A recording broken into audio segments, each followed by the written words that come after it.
আসসালামু আলাইকুম ভিউয়ার্স, কেমন আছেন সবাই? আলহামদুলিল্লাহ, আল্লাহর রহমতে অনেক ভালো আছি।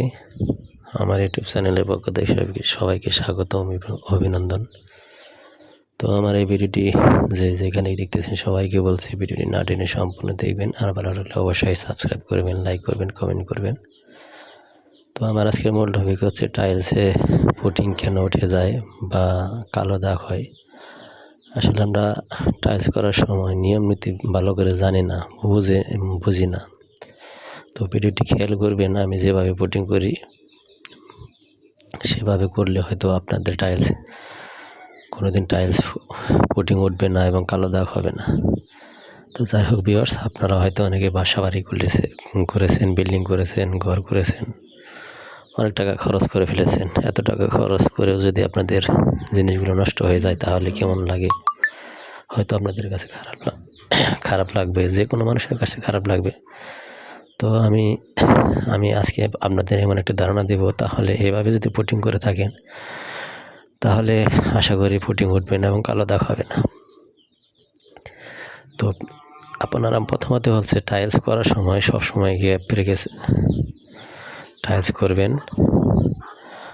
গ্যাপ রেখে টাইলস করলে আপনার সুবিধা কী হয়, পরবর্তীতে আপনার পুটিংটা সুন্দরভাবে লেগে যায় এবং পুটিং শক্ত খুব মজবুত হয়ে যায়, ভিতরে পর্যন্ত তো আটকে যায়। ইদানিং দেখা যায় টাইলস করার সময় প্রায় বাড়িতে আপনার তো টাইলস করার সময় গ্যাপ রাখে না। আসলে এটা ঠিক নয়, গ্যাপ রাখা অত্যন্ত জরুরি। গ্যাপ রাখলে আপনার কী হয়, পরবর্তীতে যে টাইলসগুলো টকটক শব্দ করে বা ওই গ্যাপটা পরিষ্কার করে রাখলে আপনি গ্যারাটিন গুলে ওই টাইলসের ভিতর দিয়ে সুন্দর করে দেওয়া যায় এবং টাইলসগুলো মজবুত হয়ে যায়। সেই হিসাবে আপনার টাইলস সুন্দর করার সময় গ্যাপ রেখে যাবেন। আর অনেকেই বাড়িতে দেখি, আমি বেশিরভাগ বাড়িতে দেখি টাইলসে গ্যাপ রাখে না। না রাখলে আপনি টাইলসের পুটিং কীভাবে যাবে এবং ওটা কীভাবে আটকাবে?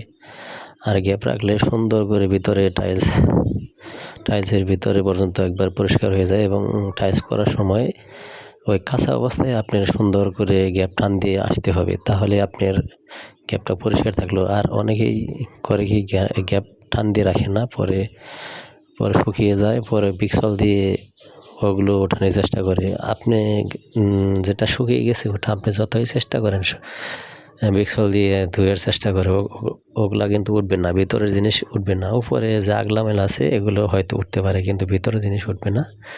পরে ওই অবস্থায় আপনার পুটিং করলে দেখা যায় অনেকেই কালো দাগ হয়ে যায় বা পুটিং উঠে যায়। আসলে টাইলস তো পুটিং তো আপনার ভিতরেই যায়নি, তাহলে উঠবে না কী কারণে? আর অনেকেই পিক্সল দিয়ে এই করে কি আপনার পুটিং দিয়ে শুরু করে।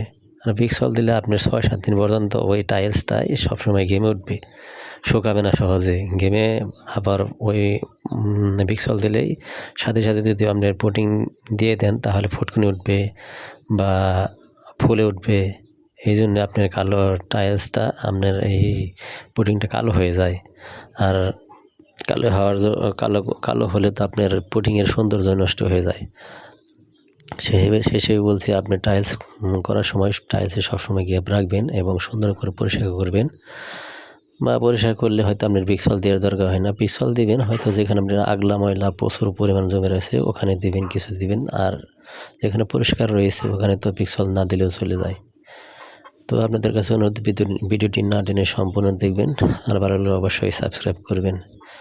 তো আমার এই ভিডিওটি যদি আপনাদের ভালো লাগে অবশ্যই দয়া করে সাবস্ক্রাইব করবেন। আর একটি কথা বলে যেতে চাই, তো যেটি হচ্ছে পুটিং করা হয়ে গেলে আপনার যে রুমে পুটিং দিবেন ওই রুমে আপনার কাঁচা অবস্থায় হালকা পরিমাণ আগলা পুটিং ছিটিয়ে দিবেন। ছিটিয়ে দেওয়ার পরে সুন্দর করে উপরে আবার টান দিবেন, তাহলে দেখবেন পুটিংটা সুন্দর চকচকা একবার সাদা, ধবধবে সাদা হয়ে আছে। আর এই পুটিংটা সহজে উঠবে না এবং কালো হবে না, তো সুন্দর থাকবে, সবসময় মজবুত হবে, নষ্ট হয়ে যাবে না। তো জানি না কতটুকু কেউ বুঝতে পারছেন, সেহেতু আপনাদের কাছে অনুরোধ আমার ভিডিওটি সম্পূর্ণ দেখবেন এবং লাইক করবেন, কমেন্ট করবেন, তো শেয়ার করবেন। আর ভিডিওটি ভালো লাগলে অবশ্যই সাবস্ক্রাইব করে যাবেন। তো আজকের মতো আমি এই পর্যন্ত ভিডিও নিয়ে শেষ করব। তো ভালো থাকবেন সবাই, সুস্থ থাকবেন। আসসালামু আলাইকুম এই বলে শেষ করছি। ধন্যবাদ সবাইকে।